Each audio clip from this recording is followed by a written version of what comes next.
నమస్తే, నేను మీ జయ. HMP virus ఎంత కలకలం రేపుతోందో మనందరికీ తెలుసు. నిజంగా అప్రమత్తంగా ఉండాల్సిన సమయం ఆసన్నమయ్యిందా అంటే అవుననే వినిపిస్తోంది. అంటే ఇదేదో భయపెట్టే ఉద్దేశం అయితే ఏమాత్రం కాదండి, కానీ జాగ్రత్తగా ఉండాల్సిన అవసరం ఉంది.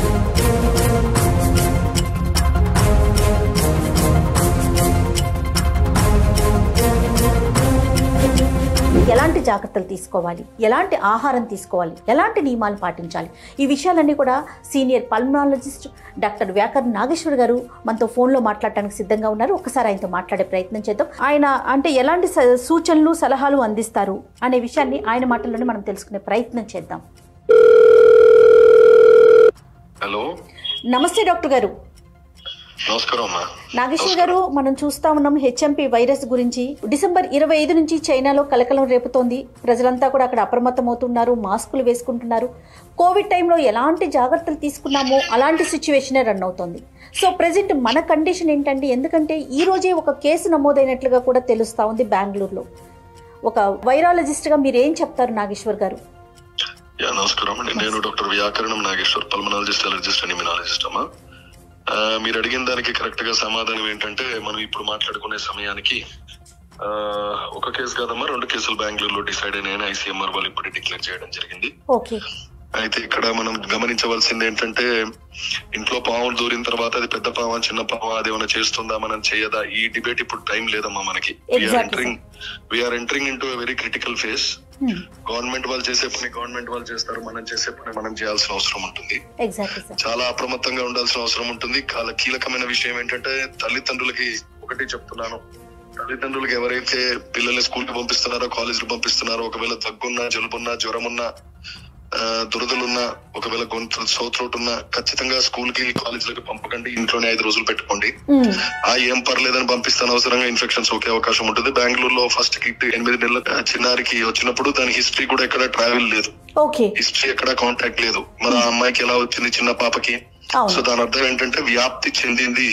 ఇది ఎవరికి ఎప్పుడు కొడుతుందో తెలియదు. ఈ సత్యాన్ని గమనించాల్సిన అవసరం ఉంటుంది. ఫస్ట్ గమనించవలసింది తల్లిదండ్రులు. Next educational institutions. Education institutions అంటే ఇప్పుడు మనకి సంక్రాంతి హాలిడేస్ కదా, సరదాగా కోడి పందాల్లో వెళ్ళిపోయి ఆహా ఓహో అనుకుంటూ ఆడుకుంటూ ఉంటే అక్కడ తగిలే అవకాశం ఉంటుంది.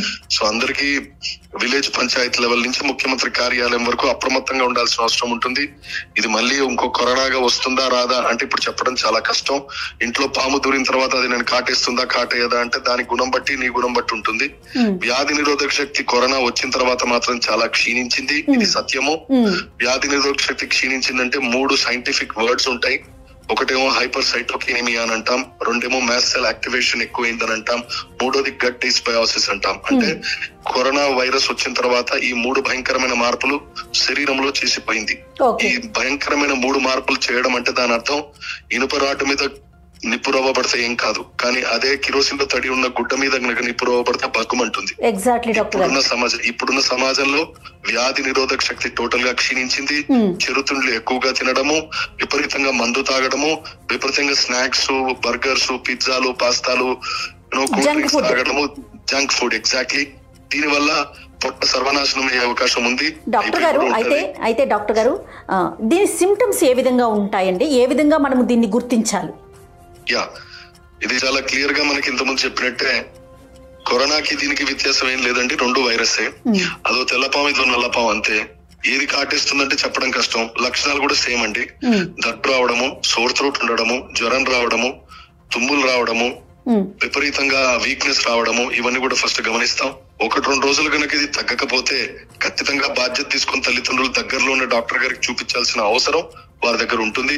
సో హాస్పిటల్ పరంగా కూడా ఇది ఏదో సాధారణంగా భయపడాల్సిన అవసరం లేదు అని మధ్య నేను చాలా మంది దగ్గర వింటున్నాను. వాళ్ళు చెప్పింది సత్యమే. వైద్యులు ఇది సాధారణంగా అని అంటున్నారంటే అది సత్యమే, కానీ అది సాధారణంగానే ఉంది, మనం సాధారణంగా లేము. అంటే చిన్న గాలి వచ్చినా కూడా సైకిల్ నుంచి వాడు పడిపోయేటట్టు ఎలాగైతే ఉంటుందో, పట్టడానికి కారణం గట్టి గాలి కాదు, వాడికి వీక్నెస్ లేము. అలాగే వైరస్ హెచ్ఎంపీవీది ఇది సాధారణ ఇన్ఫెక్షన్స్ వచ్చిపోయేది, ఇది పెద్ద కంగారేం లేదు. కానీ ఇప్పుడు రావడం అనేది చాలా డేంజరస్. ఎందుకంటే ఆల్రెడీ కరోనా మార్పులు శరీరంలో చేసిపోయింది కరోనా. అంటే పిచ్ అంతా రెడీగా చేసింది, ఇప్పుడు గేమ్ ఆడటానికి వచ్చింది అన్నట్టు చెప్పచ్చు. ఓకే. సో అందుకని మొదటి రోజు నుంచి నేను చెప్తూనే ఉన్నాను, అశ్రద్ధ చేయవద్దు, మన ఇమ్యూన్ సిస్టమ్ క్షీణించి ఉంది, మనం జాగ్రత్తగా కాపాడుకోవాలి. రోగి బలమా రోగ బలమా, నువ్వా నేనా అనే లెవెల్లో ఇంకో 15 అంటే days ఇక్కడ వయసుతో సంబంధం లేదు. ఎవరైతే ఇమ్యూన్ సిస్టమ్ స్ట్రాంగ్ గా ఉంటుందో వాళ్ళు పర్వాలేదు, ఇమ్యూన్ సిస్టమ్ ఎవరైతే కొంచెం డౌన్ ఫాల్ లో ఉంటారో వాళ్ళు తగిన జాగ్రత్తలు తీసుకోవాలి అంటారు. అంతే కదా డాక్టర్ గారు? Exactly madam. ఎందుకంటే చిన్నపిల్లల్లో ఇమ్యూన్ సిస్టమ్ అంతా ఇంకా గ్రో అవ్వదు కదా 1 year లోపల. సో వాళ్ళు చాలా అప్రమత్తంగా ఉండాలి. అలాగే 14 years లోపల కూడా జాగ్రత్తగా ఉండాలి. ఎల్డర్లీ ఏజ్ గ్రూప్ 50, 60, 70 వాళ్ళు చాలా జాగ్రత్తగా ఉండాలి. ఇమ్యూన్ సిస్టమ్ కాంప్రమైజ్ అయిన వాళ్ళు, HIV రోగులు కానీ అవయవ మార్పిడి జరిగిన వాళ్ళు, వీళ్ళందరూ కూడా చాలా అప్రమత్తంగా ఉండాలి. లేదన్నట్టయితే వైరస్ సోకుతుంది.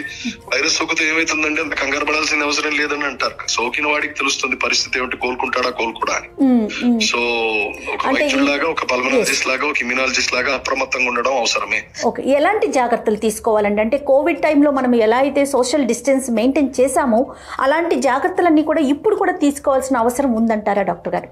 నేను మీతో 100% ఏకీభవిస్తున్నాను. 100% మాస్కులు పెట్టుకోవాల్సిందే, ఇష్టమున్నా కష్టమున్నా. రకరకాలుగా రెస్పాన్సెస్ వింటున్నాను నేను కూడా. సో ఎవడి రెస్పాన్స్ ఎట్లా ఉన్నా కూడా మన తోలు బాగుండాలి, మన జీవం బాగుండాలి. కాబట్టి మాస్క్ నెంబర్ 1 కంపల్సరీ. నెంబర్ 2 మనకు కావాల్సింది ఏంటంటే మాస్క్ తో పాటు శానిటైజేషన్ చేయాలి. అంటే హ్యాండ్ శానిటైజర్స్ ఉంటే హ్యాండ్ శానిటైజర్, లేదు పర్లేదు కనీసం డెటాల్ సోప్ ఉంది అక్కడ. డెటాల్ సోప్ కరెక్ట్ గా మీరు ఏదైనా ముట్టుకున్నా, ఎక్కడ వెళ్ళినా, షాప్ కి వెళ్ళినా, బయటకు వచ్చినా, ఎక్కడైనా ఫ్లోరింగ్ ఏదైనా ముట్టుకున్నా అక్కడ తడున్నా వెంటనే కడుక్కోండి. కడుక్కోవడం ఎక్కువ 2 సార్లు కడుక్కుంటే తప్పేం లేదు, ఎందుకంటే వైరస్ వెళ్ళిపోయే అవసరం. ముఖ్యమైన 3వ విషయం చెప్తున్నాను, దీని ఎంట్రీ పాయింట్ దగ్గర, గేట్ దగ్గర సెక్యూరిటీ వాళ్ళు ఎట్లాగైతే గట్టిగా ఉంటారో అది మనం పెట్టాలి. ఏమిటా గేటు, ఏమిటా సెక్యూరిటీ? ముక్కు ద్వారా, నోటి ద్వారా ఈ వైరస్ లోపలికి వెళ్తుంది కాబట్టి నాజల్ ఇరిగేషన్ అంటే నార్మల్ సెలైన్ అంటే ఉప్పు, గోరువెచ్చ నీళ్లు మంచి గొంతులో పోసుకొని గరగర చేసి 1-2 గంటల సారి చేయడము. ఎవరికైతే ఈ జ్వరాలు, ఈ దగ్గులు, ఈ తుమ్ములు వస్తాయో. తర్వాత ముక్కులోంచి జలనీతి అనే ఆయుర్వేద చికిత్సా విధానం ఉంటుంది. అది మాకు ఎట్లాగో లేదు అలోపతిలో, కాబట్టి కనీసం బతకాలి. కాబట్టి అలోపతి ఆయుర్వేద బతకడం కాదు, మనిషి బతకాలి ఫస్ట్. సో అందుకనే మనుషులు ఈ జలనీతి అనే టెక్నిక్ ఉంటుంది. ఈ టెక్నిక్ నేర్చుకోండి. ముక్కులో నేజల్ ఇరిగేషన్ అంటాం మేము దీన్ని. ఎవడైతే ఇది చేసుకుంటాడో ఉదయం రాత్రి, వాడికి వైరస్ నుంచి బయటపడే అవకాశం తొందరగా ఉంటుంది. ఎందుకంటే వైరస్ ఎంట్రీ పాయింట్ వచ్చి ముక్కు, గొంతు, ఇది మర్చిపోవద్దు. తప్పకుండా డాక్టర్ గారు. అయితే దీంతో పాటు ఒక పల్మనాలజిస్ట్ గా చెప్పండి, వెదర్ కండిషన్ మారుతూ ఉంది. అంటే శీతాకాలంలో నుంచి మనం వేసవి కాలంలోకి అడుగు పెడుతున్నాం. అయినా కూడా అంటే టెంపరేచర్స్ లో మనం డ్రాస్టిక్ చేంజ్ ని గమనిస్తున్నాం. ఒకసారి డ్రాస్టిక్ గా మనకి టెంపరేచర్ ఎక్కువగా ఉంటుంది, ఒకసారి ఏమో బాగా చల్లగా అనిపించేస్తుంది. దీని ప్రభావం ఏమన్నా వైరస్ మీద ఉండే అవకాశాలు ఉన్నాయంటారా? దాని ప్రభావం, వాతావరణ ప్రభావం వైరస్ మీద ఉంటుంది, ఉండదని కాదు. కానీ వాతావరణ ప్రభావం వైరస్ కంటే కూడా మనిషి మీద ఎక్కువగా ఉంటుంది. ఎందుకంటే సడన్ గా చలి రావడము, సడన్ గా పొద్దున 6 గంటలకి టిఫిన్ బాక్స్ చిన్నాండి బస్ దగ్గర నిలబెట్టడం, ఈ పొద్దునే 6:30కి టిఫిన్ బాక్స్ కట్టుకొని మోటార్ సైకిల్ మీద బయలుదేరడము, ఇవన్నీ కూడా మంచుకు ఎక్స్పోజ్ అయ్యే అవకాశాలు ఉంటాయి. మంచుకు ఎక్స్పోజ్ అవుతున్నామంటే అక్కడ ఆ తేమ పరిస్థితి ఎక్కువగా ఉంటుంది కాబట్టి దాంట్లో వైరస్ ఇమిడి ఉండే అవకాశం ఖచ్చితంగా ఉంటుంది. అందుకనే గ్యాదరింగ్ అవాయిడ్ చేయండి. పొగ ప్రాంతాల్లో, మంచు ప్రాంతాల్లో, పొల్యూషన్ ఎక్కువ ఉన్న ప్రాంతాల్లో ఆ టైమింగ్స్ అవాయిడ్ చేయండి. ఇవన్నీ కూడా మనం ఇప్పుడు చేసినట్టయితే దీన్ని తీవ్ర స్థాయిగా మనం తీసుకెళ్లకుండా శుభ్రంగా కంట్రోల్ చేసే అవకాశం ఉంటుంది. ఇదంతా అయిపోయిన తర్వాత చేతులు కాలైతే ఆకులు పట్టుకునే పరిస్థితి చేయకూడదు. రైట్. ఒక పల్మనాలజిస్ట్ గా ఫైనల్ గా ఏం చెప్తారండి ప్రేక్షకులందరికీ కూడా? రైట్. ఇది నన్ను ఏమైనా చేస్తుందా చేయదా అనే విషయం మీకు సంబంధం లేదు. మీకు సంబంధం ఒకటే, మిమ్మల్ని మీరు ఎలా కాపాడుకోవాలో ఆలోచించండి. ఇది మంచిది చెడ్డది కూడా మీకు సంబంధం లేదు. మీకు సంబంధం ఒకటే, మిమ్మల్ని ఎట్లా బతికి బయటపడాలో ఆలోచించండి. కరోనాకి దీనికి వ్యత్యాసం లేదు. మీకు కావలసిన వ్యత్యాసం ఒకటే, అది వైరసే ఇది వైరసే, అది పామే ఇది పామే. కానీ అది మంచి పాము, చెడ్డ పాము, ఇది బ్లూ పాము, రెడ్ పాము, అది మీకు సంబంధం లేదు. సో మీరు చేయవలసింది take care of your children. పార్టీలు, సెలబ్రేషన్స్, పండగలు, పబ్బాలు ఇది కొద్దిగా తగ్గించుకోండి. ఆపమన్న అవసరం లేదు. కొద్దిగా క్లోజ్డ్ సర్కిల్లో, అంటే మానిటర్ చేసే సర్కిల్లో, అంటే మన కుటుంబ సభ్యులు 6-5 ఉన్నారనుకోండి, అందరు సురక్షితంగా ఉన్నారా, సరే కూర్చొని మాట్లాడుకుందాం అలా అని చెప్పి. ఇప్పుడు సంక్రాంతి సమయంలో కూడా పందాలు, గుండాలు చాలా ఉంటాయి. సో దాంట్లో కూడా అందుకనే చెప్పా, సర్పంచ్ లెవెల్ నుంచి ముఖ్యమంత్రి వరకు చాలా అప్రమత్తంగా ఉండాలి. లేదంటే తుఫాన్ ఎలాగైతే బీభత్సం అవుతుందో అలా జరిగే అవకాశాలు లేకపోలేదు. రైట్ డాక్టర్ గారు, థ్యాంక్ యూ సో మచ్ అండి. నాకు ఫోన్ లైన్ లో మీరు అందుబాటులోకి వచ్చినందుకు. నమస్తే. నమస్కారం అమ్మా. నమస్తే. ఇదండి doctor pulmonologist doctor Vyakaran Nageshwar గారు చెప్పిన మాటలు. జాగ్రత్త వహించాల్సిన అవసరమైతే ఉంది. ఏముందిలే, మనల్ని ఏం చేస్తుందిలే అనే అశ్రద్ధ ఏమాత్రం పెట్టకండి, తగిన జాగ్రత్తలు తీసుకోండి. అలానే ఇంట్లో పిల్లలకి ఏమాత్రం జలుబు, దగ్గు, జ్వరం ఇలాంటి లక్షణాలు కనిపిస్తే కనుక వాళ్ళని స్కూళ్ళకి కానీ లేకుంటే కాలేజెస్కి కానీ పంపించకుండా తగిన జాగ్రత్తలు తీసుకోండి. వెంటనే ఎక్స్పర్ట్స్ యొక్క సలహాలు, సూచనలు తీసుకోండి. నమస్తే.